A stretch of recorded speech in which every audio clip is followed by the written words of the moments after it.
Oiê! Eu me chamo João e sejam bem-vindos a mais um episódio do Qual que é a Fita. Eu tava dando uma olhadinha esses dias pelo TikTok ali na For You e apareceu um vídeo de um rapaz entre 25 a 30 anos, mais ou menos, onde ele falava sobre a gente sempre vai desapontar as outras pessoas e isso é inevitável. Então não importa o que você faça ou o quanto você se doe, você pode ser a melhor mãe, o melhor pai, o melhor irmão, a melhor irmã, o melhor funcionário da empresa, mas mesmo assim você sempre vai desapontar alguém. Quero começar esse episódio fazendo a seguinte pergunta: vocês têm medo da rejeição? Vamos imaginar o seguinte cenário. Lá atrás, no início da espécie humana, imagine se a gente fosse rejeitado pelo nosso próprio grupo. Isso não seria perigoso? Grande exemplo disso é o mundo animal. Se um animal ali do bando é rejeitado pelo grupo, ele se torna presa fácil para outros grupos, certo? Ele se torna mais vulnerável. Então percebe que esse medo que a gente tem da rejeição, esse medo que a gente tem de querer sempre agradar as outras pessoas, não é algo talvez biológico, algo que já vem aí sendo carregado de gerações e gerações?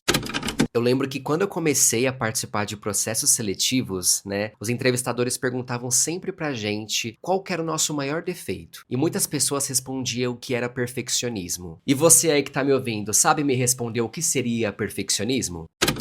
Acredito que você tenha pensado que perfeccionismo é sobre perfeição. É sobre você seguir as coisas tudo bonitinho, tudo certinho, tudo perfeito, sem falhar. Mas perfeccionismo é sobre medo. Medo da rejeição, das críticas, de não ser admirado. E também ele tá mais voltado para você corresponder às expectativas externas. Então, pelo menos uma vez na vida você já tentou agradar alguém. Chefe, namorado, namorada, amigo, família e por aí vai. Uma outra coisa que me faz pensar durante o dia é o que as pessoas acham sobre mim. Uma coisa que eu matuto muito na minha cabeça é achar que as pessoas estão sempre de olho em mim. Por exemplo, postei uns stories semana passada e eu, na semana seguinte, 7 dias depois, achar que as pessoas ainda lembram desse story.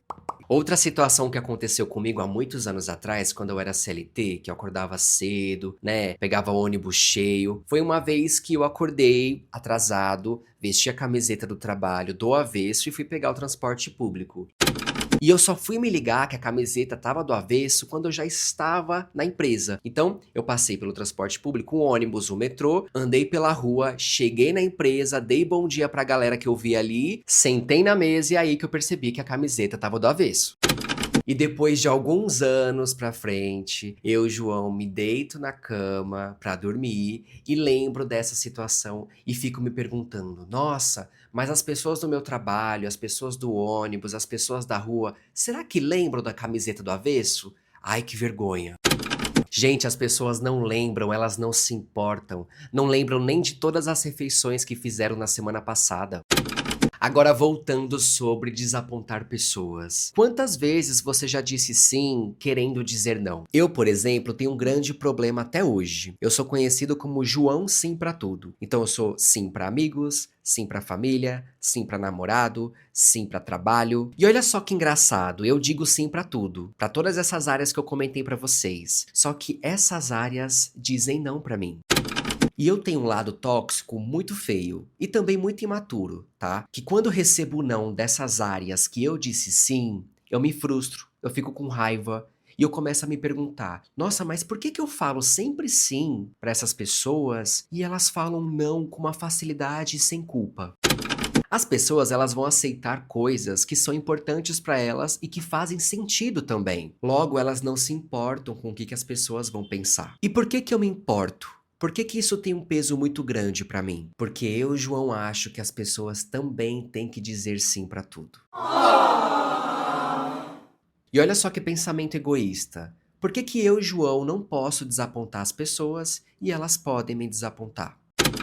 Agora a gente vai tocar num ponto sobre saúde, que pessoas como eu, que tem essa coisa de querer agradar as pessoas, de dizer sim pra tudo, a gente se sobrecarrega emocionalmente. E logo, emoção e físico, né, que é o corpo físico, se conectam muito, porque a gente adoece. Eu, por exemplo, sou uma pessoa que tem bastante dificuldade para dormir. Também sou uma pessoa muito estressada e eu vivo sempre em estado de alerta. Então eu sou aquela pessoa que conversa com os outros pisando em ovos. E isso é péssimo porque eu não me sinto totalmente confortável nos rolês. Você ouvindo esse episódio se identificou comigo? É parecido? Ou você é totalmente resolvido? No final de cada episódio, sempre vou trazer um exercício pra gente praticar. E o de hoje é sobre avaliar e pensar nos sims que a gente fala pros outros. E é por isso que nessas situações, a gente vai começar a usar o faz sentido. Faz sentido eu aceitar essa demanda que o meu chefe me pediu? Faz sentido eu sair com esse rapaz ou essa garota que eu conheci no aplicativo de paquera? Faz sentido eu ficar até mais tarde no happy hour com os amigos? E é a partir de hoje que o faz sentido vai se tornar o nosso melhor amigo para essas situações. Então, para a gente finalizar o episódio de hoje, a gente sempre tem que colocar na cabeça que sempre terão pessoas que estarão desapontadas com a gente. Mesmo você dizendo sim ou não. Então, cabe a você priorizar o que é importante aí no seu dia. Espero que vocês tenham gostado do segundo episódio do Qual que é a Fita. Não esqueçam de seguir, de comentar, de avaliar o programa, ativar o sininho e compartilhar com os amigos. Beijo e nos vemos na próxima fita.